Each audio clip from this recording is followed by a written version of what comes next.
बहुत समय पहले की बात है। मुंबई की एक तंग बस्ती में एक लड़का रहता था।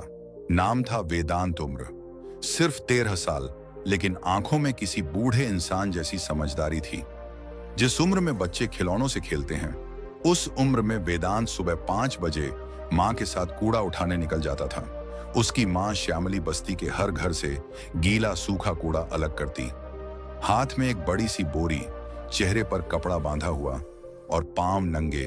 रोज सुबह उस झोपड़ी के बाहर खड़ी गाड़ी से वो कूड़े का बड़ा बैग उठाती और वेदांत उसके पीछे पीछे चलता, बिना कुछ बोले। कबाड़ी का बेटा आ गया स्कूल में, बच्चे उसका मजाक उड़ाते। एक कचरे वाले, तेरे बस्ते में भी कूड़ा है क्या? अभी दूर हट, तेरे से बदबू आती है। वेदांत चुप रहता। उसकी नजरों में गुस्सा नहीं था, बल्कि कुछ और, शायद सहनशीलता या शायद सपनों की चमक जो उसने अपने दिल में छिपा कर रखी थी। टीचर कभी कभी टोकते, कपड़े तो धुले पहनाकर, ओ वेदांत, और यह जूते फटे हुए हैं। वो सिर झुकाकर जवाब देता, नए लाने के लिए पैसे नहीं है मैडम, लेकिन मैं पढ़ना चाहता हूं। घर वापस आने पर उसे इंतजार रहता नहीं, खाने का नहीं, पिता के चिल्लाने का। उसके पिता राजा दिन भर शराब पीते और रात में गाली देते। तेरी माँ ने क्या पैदा किया है? कबाड़ उठाने वाला कबाड़ी। श्यामनी बस चुपचाप आंसू पोंछती और वेदांत को पीछे धकेल देती। जा बेटा, पढ़ ले, तेरे बाप की बातों में मत आना। उस दिन रात को जब बिजली कट गई, वेदांत स्ट्रीट लाइट के नीचे बैठा था। एक पुरानी किताब जो किसी ने फेंकी थी, उसी को पढ़ रहा था। किस्मत सिर्फ उनका साथ देती है जो हार नहीं मानते। यह लाइन उसने बार बार पढ़ी। वेदांत पढ़ाई में तेज था, हालांकि उसके पास ना किताबें थी ना इंटरनेट, लेकिन जो था वो था जज्बा। श्याम भी हर रात उसके सिर पर हाथ फेरती। बेटा, हम चाहे जितना कूड़ा उठाएं, पर तेरा भविष्य चमकना चाहिए। वेदांत मुस्कुराता और कहता, माँ, मैं कबाड़ी नहीं बनूंगा, मैं कुछ बड़ा बनूंगा, बहुत बड़ा। हर संडे वेदांत अपने दोस्त शौकत के साथ पास की रेलवे पटरी के पास से प्लास्टिक की बोतलें इकट्ठा करता। हर बोतल 1 रुपये में बिकती और उसी पैसे से वह किताबें खरीदता। कभी कभी एक वड़ा पाव भी, कभी खाना नहीं मिलता तो माँ और बेटा एक ही रोटी बांटकर खाते। लेकिन उस भूख में भी प्यार था, और उस प्यार में एक ऐसी ताकत जो किस्मत को भी झुका सकती थी। एक दिन स्कूल में पेरेंट्स मीटिंग थी। माँ फटे हुए सूती कपड़ों में आई थी, चेहरे पर शर्म लेकिन बेटे पर गर्व।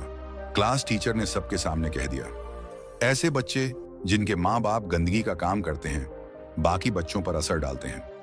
पूरी क्लास हंसी, लेकिन वेदांत खड़ा हुआ और सबके सामने पहली बार बोला, मैडम, मेरी माँ कूड़ा उठाती हैं, लेकिन वो किसी से भी ज्यादा मेहनती हैं।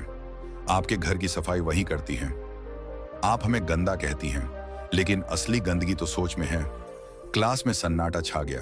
श्यामली की आंखों से आंसू गिरने लगे, लेकिन वो मुस्कुराई।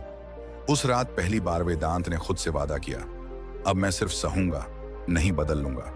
अपने हालात भी और लोगों की सोच भी आकाश की तरफ देखकर बोला, हे भगवान, मुझे कोई चमत्कार मत दो, बस हिम्मत दे दो, क्योंकि मेहनत से ही किस्मत बदलती है। हे भगवान, मुझे कोई चमत्कार मत दो, बस हिम्मत दे दो, क्योंकि मेहनत से ही किस्मत बदलती है। अगली सुबह वह रोज की तरह माँ के साथ निकल पड़ा, लेकिन आज वो रास्ता थोड़ा बदला हुआ था। माँ को बुखार था, इसलिए बोरी उठाकर खुद चल पड़ा।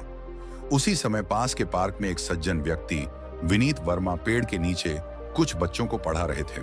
वे एक एनजीओ चलाते थे जिनका मकसद था गरीब बच्चों को मुफ्त शिक्षा देना। वेदांत वहीं पास में प्लास्टिक की बोतलें चुन रहा था।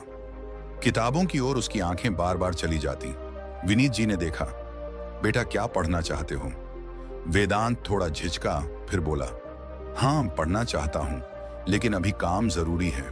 काम क्या करते हो? कूड़ा बिनता हूं किताबें खरीदने के लिए। यह सुनते ही विनीत जी की आंखें भर आईं। विनीत जी ने कहा, तुम मेरे सेंटर पर आओ, हम तुम्हें फ्री में पढ़ाएंगे। वेदांत ने मुस्कुराते हुए जवाब दिया, सर, पढ़ाई फ्री हो सकती है, लेकिन मेरी मेहनत नहीं। मुझे रोज कम से कम 50 रुपए तो कमाने ही होते हैं।